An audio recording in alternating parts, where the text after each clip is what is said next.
When I buy a game, I usually have no idea what I'm getting myself into because I want to have the least amount of expectations beforehand. I want the game to immerse me completely and give me that sense of discovery that, in my opinion, gets tainted the more you know what to expect ahead of time. I think that it's exceptionally important when you're in my shoes because I start every video with the prospect of potentially making a video on it. It therefore puts the devs and the company's livelihood on the line, so letting the game flourish and dazzle you with all it's got is the best way to ensure that you give it an honest chance. Unfortunately, even with all my good intentions, it obviously doesn't always pay off. Sometimes you end up with a really bad and downright horrible game like Nerf Legends. Such a horrible game.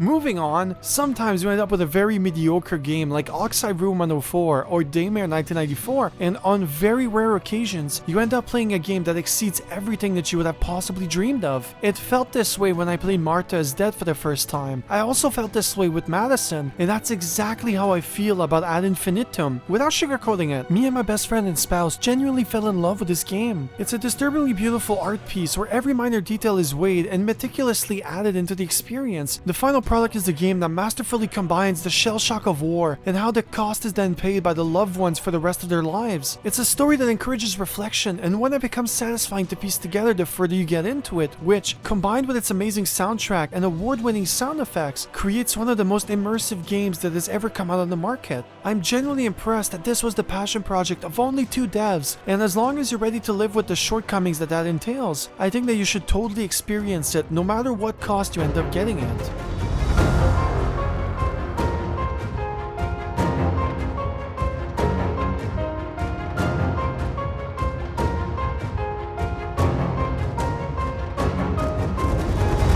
The game starts off with you using the Morse code machine during World War I. You receive an order from the Supreme Command ordering you and all of your soldiers to storm into the French trenches and conquer the enemy. You therefore pick up your rifle and begrudgingly exit the room. You rapidly find yourself in the trenches and the environment is claustrophobic, eerie, and downright stressful. Usually when you play a war game, you have tons of soldiers to kill, have a clean and simple directive, and usually feel a certain level of invincibility, whether it being from the auto-healing system or the sheer amount of soldiers fighting with you. Here, you're alone and have nowhere to hide. You don't know where the enemies are, but you'll be hearing them around as their voices are camouflaged by the sound of rapid gunfire. I can't stress enough at just how much the sound effects and soundtrack are done superbly here. It's true that the graphics really immerse you and help build that sense of desperation, but it's the sound effects that really sell that sense of grandeur. It makes you feel part of something bigger than you, which in turn removes any feeling of control of the situation. Add in the beautiful fog effect that obscures your view and creates potential cover for the enemies,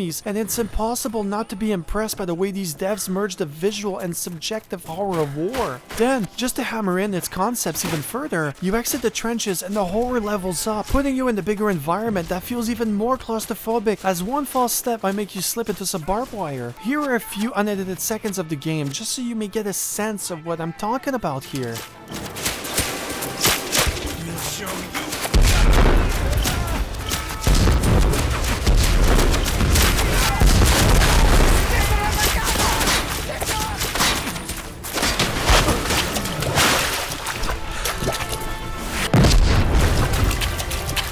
Overall, I think that they did an amazing job at translating the feeling of powerlessness that comes with the act of war, and it's an important concept that the game brings up throughout the experience. It goes against the cliches of modern gaming, and nothing shows it more concretely than what happens next.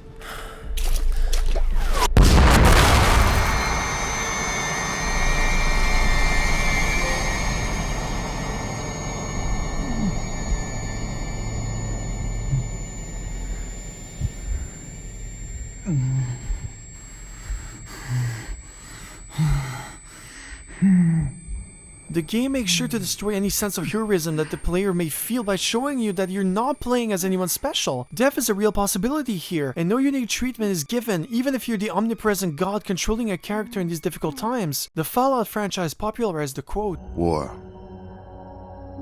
never changes. but I don't think that it really honors it because it trivializes the act of murder itself. You get to kill thousands of people while rarely encouraging you to reflect on it. Don't get me wrong though, this approach isn't that bad. It's just that Ad Infinitum feels raw in the same way that the movie Son of Soul feels traumatizing to experience. And that's the key word here. This game feels like an experience from start to finish, and never have I played a game that made me feel bad for being part of a war where I didn't even shoot a single bullet by the end of it. It makes you feel like you're actually there, and that's something that this game does better than any other game that I've played so far, which is actually saying a lot.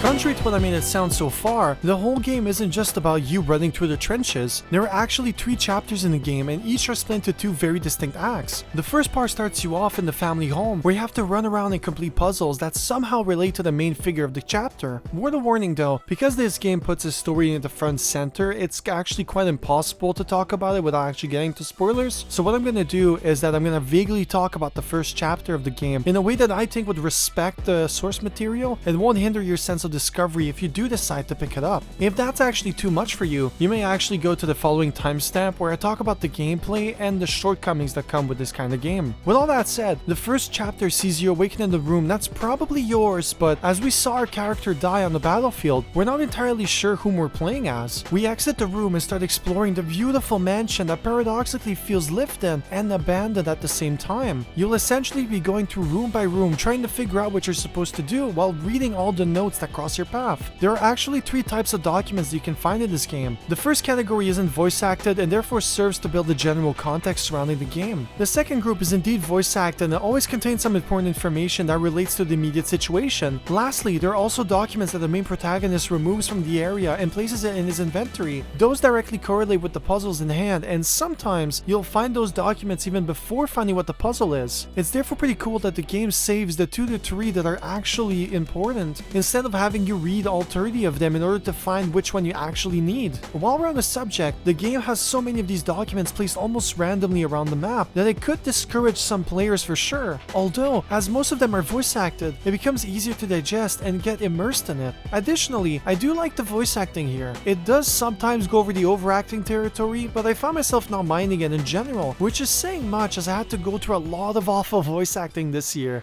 Herzog, you do understand that Cortez finds your jokes funny only because he's trying to be nice. Send me the details, the sooner the better.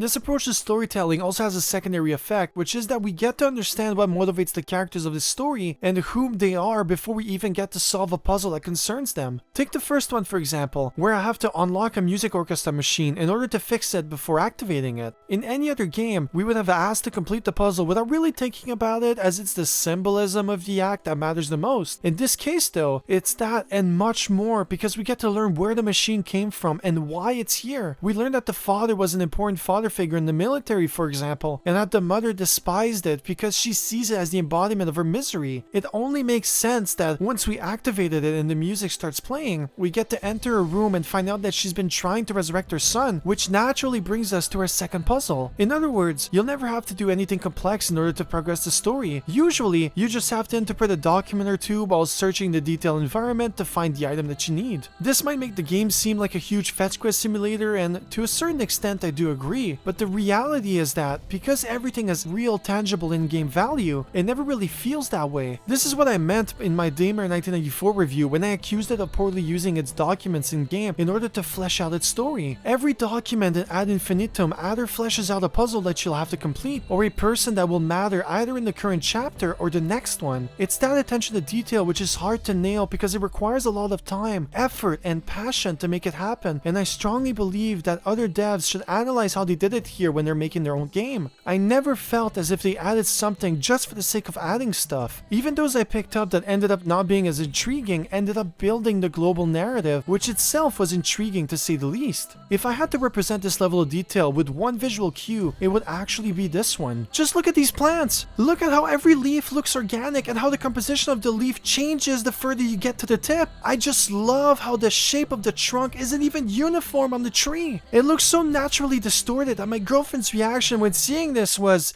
Oh! Well, What was that? All jokes aside though, if you don't mind playing what we gamers romantically call a walking simulator, I think that you'll have a pretty good time with it, which is even more true once the game shifts gears and brings you back to the miseries of war.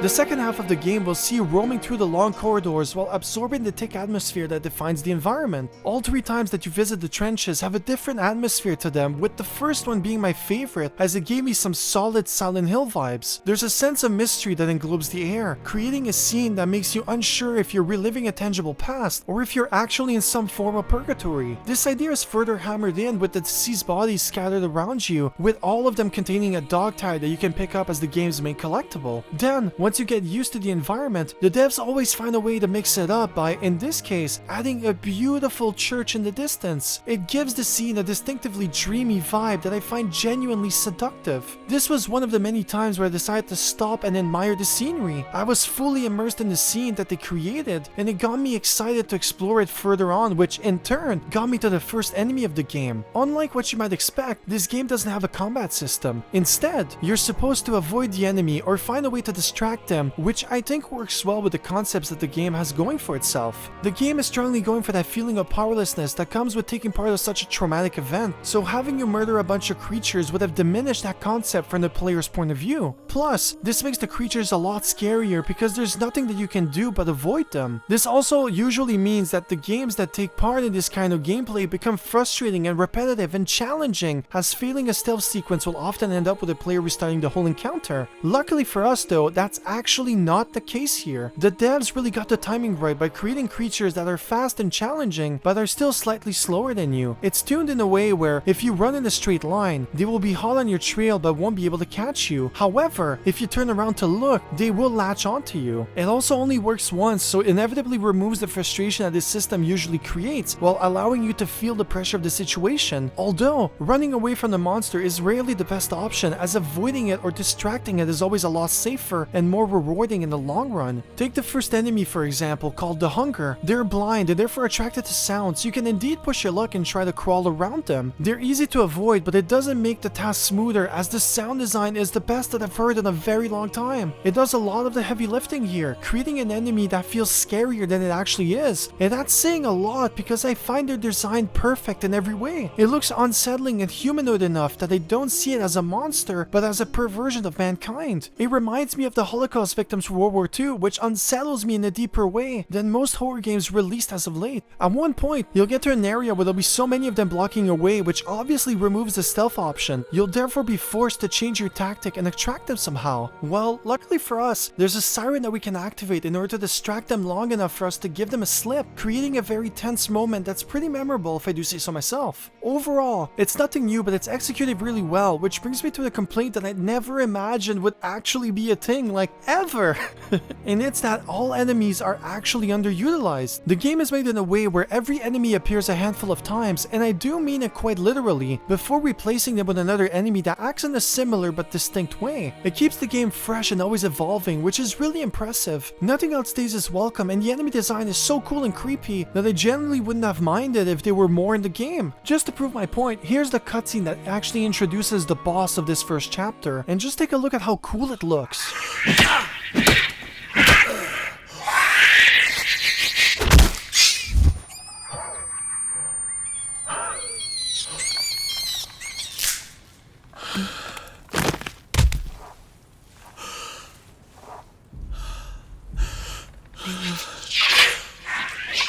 Hitake, if you ever decide to make figures of all the enemies in this game, please do contact me because I actually do really want a statue of these. They are so freaking cool. I really love the enemy design here. All of that combined, it gives you an idea of what to expect for its 8-hour runtime. You'll be essentially alternating between the family house, where you'll be unlocking your rooms, completing puzzles, while piecing together the influence that the loved one had over the main protagonist. Then, you'll be teleported into the trenches, where the map morphs into the metaphor of what you discovered previously. In other words, the game shifts gears and asks that you go through the trenches while analyzing what each event, location, and creature may represent in a global narrative in order to understand how it all connects in the end. In all all honesty, the story represented here isn't actually anything new. When you know that this game is based on a soldier during World War I, you may immediately be able to guess some of the story beats, and I think that it's totally fine that way. I believe that in this case, the journey is more important than the ending, and it's the way that it represents it which is the real highlight. You'll be guessing and reflecting until you get to the very end of the game, which brings it all back and ensures that you know what the story's all about. I find it quite satisfying because it lets you have the thrill of guessing before confirming with you if you got it right or not, which in turn makes it more accessible to the general public, unlike a game like Martha's Dead, for example. Overall, as you can probably tell, I really like the story and how it's represented, painting an extremely positive picture of a game that I had zero expectations for. But you might be wondering if it's actually perfect. Is it really a game for you? And my honest answer is, it depends on your interests and tolerance for the genre. This now brings me to the negatives that I found, and before I go any further, I want to mention that none of these actually bother me in any way. Although, that doesn't mean they'll be seen that way by all, because I can definitely find some aspects as being deal breakers for some players. The first thing I want to mention is that this game has a minor pop-in issue. On rare occasions, the game won't render far enough and you'll see the 3D structure appear on and off on the map. It isn't really a big deal, to be quite honest, because I can only recall it happening twice, and because the game ran flawlessly with no noticeable frame drops or crashes on my PS5, it was easy to just shrug it off and continue playing. Additionally, I've previously alluded to the second one, which is that there's no combat in the game. Even if the game gives you access to a rifle in two separate occasions, you can complete both of these without shooting a single bullet. That ultimately means that this game feels like a walking simulator with a really high budget value than a Resident Evil or an Alien Isolation, for example. Speaking of no combat, the way that you take down bosses also isn't combat orientated. The devs prioritize symbolism over gameplay complexity, which I personally value more over its opposite. Regardless, I can see some players not being satisfied from the final encounter because the levels have been built up in order to elevate the scare factor of the bosses, only to then finish it off with a story gimmick that takes a few minutes to complete at best. I think that it's the main culprit as to why most negative comments on Steam call this game a boring walking simulator. If the World War I themes don't attract you and you don't like linear corridor horror games, then this game doesn't have much to offer you, I'm afraid. That's what I meant when I said that this game has limitations caused by such a small team. I can imagine that both devs really had to cut the fat that surrounded the project in order to concentrate on building assets that were mandatory for the game. I think that the best aspect that proves this idea would be the way that the game executes its endings. At one point, you'll get to an area where the following message appears on screen, signaling the start of the boss battle at the end of the chapter. What this also indirectly means is that nothing you do beforehand had any mechanical value. It's really the way that you decide to deal with all three bosses that determines which ending you get. Additionally, the way it's executed also isn't complex in any way. Knowing the context of the story, you therefore have to determine which of the two options will be considered pro-war and vice versa. Once that's done, you execute the one that you prefer, and that's about it. It feels very binary, which may turn some people off, but on the other hand, I also can't see it done in any other way considering the ideas that the devs bring to the table. Lastly, contrary to everything that I've mentioned so far, there is indeed one thing that I dislike from the game, and it was the final boss. Because this game is short, and getting into it would spoil too much in my opinion, I would therefore state that its design is too gimmicky and not well executed from the gameplay perspective. It feels like they wanted to try something new, but because they didn't properly telegraph what you're supposed to do, the whole thing feels frustrating and somewhat unfair. I also saw some comments online stating that they were also having issues with it, so be ready for it if you do decide to play this game. At the end of the day, the shortcomings that this game has aren't an issue for me because I would always prefer a game that executes its concepts well than a game that tries to reinvent the wheel but fails to keep the minimal standards of the industry. Nothing that it accomplishes is new, but it does it in a way that makes me react and reflect on life. It's even making me consider to potentially making a longer video on it in my style of my Dissecting the Walk series. Rarely do we get a game that feels so tightly made by design and one that has something concrete to say, and it's for all those reasons that I do genuinely hope that you buy this game, regardless if it's on PS5 or on PC. I do genuinely believe that this is worth your hard-earned cash, and I'm really happy that I played it and that Hitake Studios released it, so thank you very much for this awesome game, and I do sincerely hope that your future is a lot brighter than the game that you actually end up making. And that's the end of the video. Thank you for watching, everyone. I really enjoyed this game, and I do sincerely hope that you get it. So do let me know in the comments if you do end up getting it and what your thoughts about it in the future, because I do think it's pretty unique and different from everything else that I've played this year. So with all that said, thank you for supporting my dream. I wish you a good day, everyone.